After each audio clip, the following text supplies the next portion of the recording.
بسم اللہ الرحمن الرحیم۔ السلام علیکم پیارے دوستو، امیہ ابن خلف مکہ کے سرداروں میں سے ایک ظالم سردار تھا جو کفر و شرک کا بہت بڑا پیشوا اور اسلام اور مسلمانوں کے حق میں روح زمین کا ایک بہت بڑا شیطان تھا۔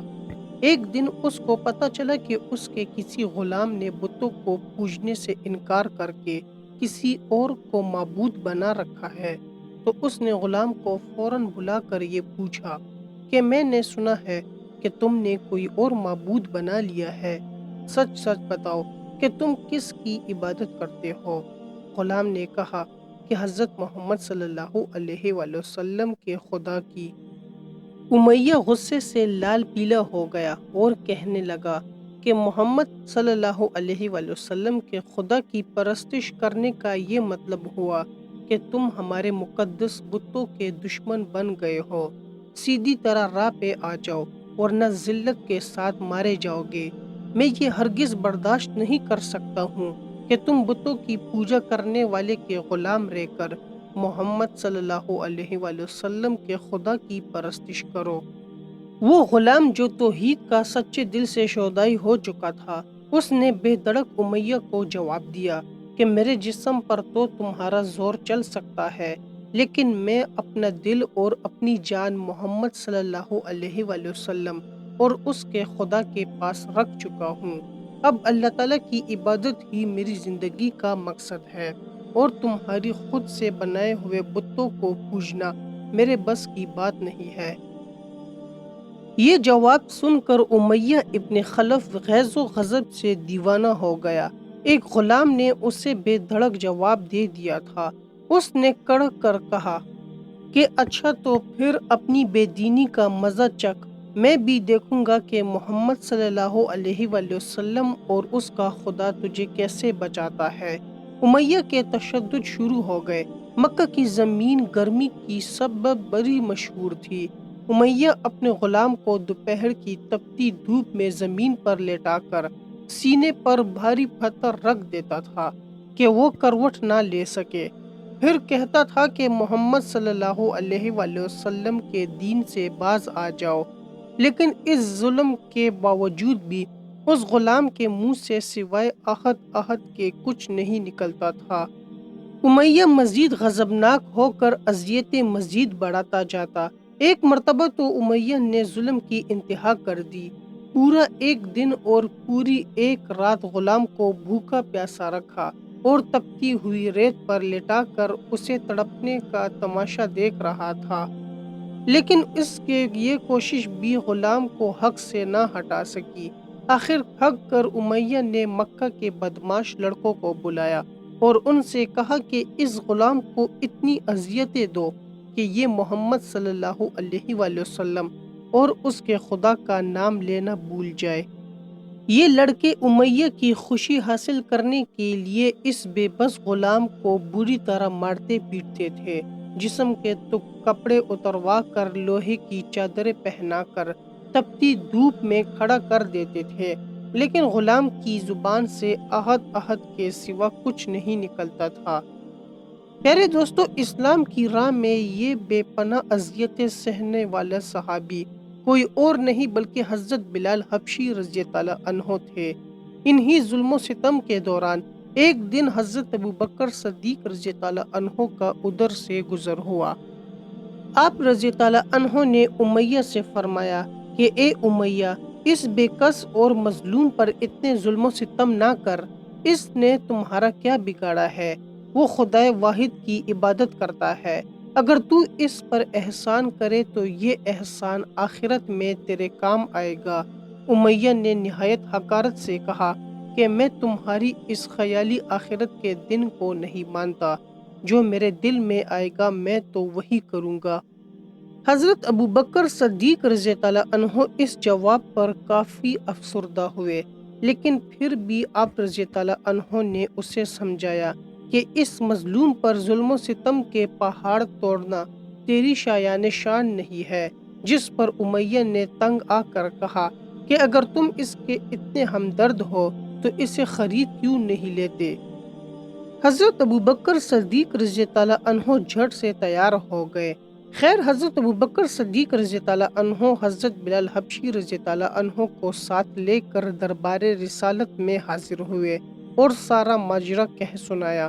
آپ صلی اللہ علیہ وآلہ وسلم نہایت ہی خوش ہوئے اور فرمایا کہ ابوبکر اس کار خیر میں مجھے بھی شریک کر لو۔ حضرت ابوبکر رضی اللہ عنہ نے فرمایا کہ یا رسول اللہ صلی اللہ علیہ وآلہ وسلم، میں اسے خدا کی راہ میں آزاد کر چکا ہوں۔ یہ سن کر زبان رسالت سے ابوبکر صدیق رضی اللہ عنہ کے لیے کلمہ رحمت جاری ہو گئے۔ حضرت بلال حبشی رضی اللہ عنہ نے اس غلامی میں 28 سال گزار دیے، لیکن آپ چونکہ نہایت ہی نیک اور پاکیزہ طبیعت کے تھے، لہٰذا جب ان حضرت صلی اللہ علیہ وآلہ وسلم نے دعوت توحید دی تو آپ رضی اللہ عنہ نے فوراً اسے قبول کر لیا اور یوں آپ مقدس جماعت میں شامل ہو گئے۔ رہائی پانے کے بعد حضرت بلال حبشی رضی اللہ عنہ ہمیشہ آپ صلی اللہ علیہ وآلہ وسلم کی خدمت میں حاضر رہتے تھے اور دل و جان سے نبی پاک صلی اللہ علیہ وآلہ وسلم کی خدمت بجا لاتے۔ آپ صلی اللہ علیہ وآلہ وسلم حضرت بلال رضی اللہ عنہ کو کسی بھی چیز کا حکم دیتے تو آپ اپنی جان بھی لڑا دیتے۔ غزوہ بدر سے غزوہ تبوک تک تمام غزوات میں شامل رہے، لیکن حضرت بلال رضی اللہ عنہ کی اسلام کے لیے سب سے بڑی خدمت اور ان کے لیے سب سے بڑی سعادت اسلام کا سب سے پہلا مؤذن ہونا ہے۔ ہجرت کے بعد جب مسجد نبوی صلی اللہ علیہ وآلہ وسلم تعمیر ہوئی تو حضور پاک صلی اللہ علیہ وآلہ وسلم نے آپ کو اذان دینے کا ذمہ سونپا۔ آپ کی آواز نہایت ہی دل نشین تھی اور اس میں ایک ایسی تاثیر تھی کہ اذان کی آواز سن کر لوگ سب کام چھوڑ چھاڑ کر مسجد کی طرف دوڑتے۔ 8 ہجری میں جب مکہ فتح ہوا تو کعبہ کو بتوں سے پاک کرنے کے بعد آپ صلی اللہ علیہ وآلہ وسلم نے حضرت بلال سے فرمایا کہ اے بلال، کعبے کی چھت پر کھڑے ہو کر اذان دو، اور یہ مبارک سلسلہ حضور پاک صلی اللہ علیہ وآلہ وسلم کی حیات مبارکہ تک اسی محبت اور عقیدت کے ساتھ جاری رہا۔ لیکن 11 ہجری میں جب آپ صلی اللہ علیہ وآلہ وسلم نے سفر آخرت اختیار کر لیا تو اس عاشق رسول پر غم کا پہاڑ گرا اور مدینے میں رہنا اب آپ کے لیے دشوار ہو گیا۔ آپ کو ہر وقت نبی پاک صلی اللہ علیہ وآلہ وسلم کی یاد ستاتی رہتی تھی۔ آپ صلی اللہ علیہ وآلہ وسلم سے آپ رضی اللہ عنہ نے سنا ہوا تھا کہ مومن کے لیے سب سے افضل عمل جہاد فی سبیل اللہ ہے، لہٰذا آپ رضی اللہ عنہ خلیفہ اول حضرت ابوبکر صدیق رضی اللہ عنہ کی خدمت میں حاضر ہوئے اور جہاد پر جانے کی اجازت طلب کی، لیکن حضرت ابوبکر صدیق رضی اللہ عنہ نے آپ کو اللہ تعالیٰ کا واسطہ دے کر کہا کہ مجھے اس بڑھاپے میں تنہا چھوڑ کر مت جاؤ۔ تو حضرت بلال حبشی رضی اللہ عنہ نے اس شرط پر حضرت ابوبکر صدیق رضی اللہ عنہ کی بات مان لی کہ اب وہ رسول اللہ صلی اللہ علیہ وآلہ وسلم کے بعد کسی کے لیے اذان نہیں دیں گے۔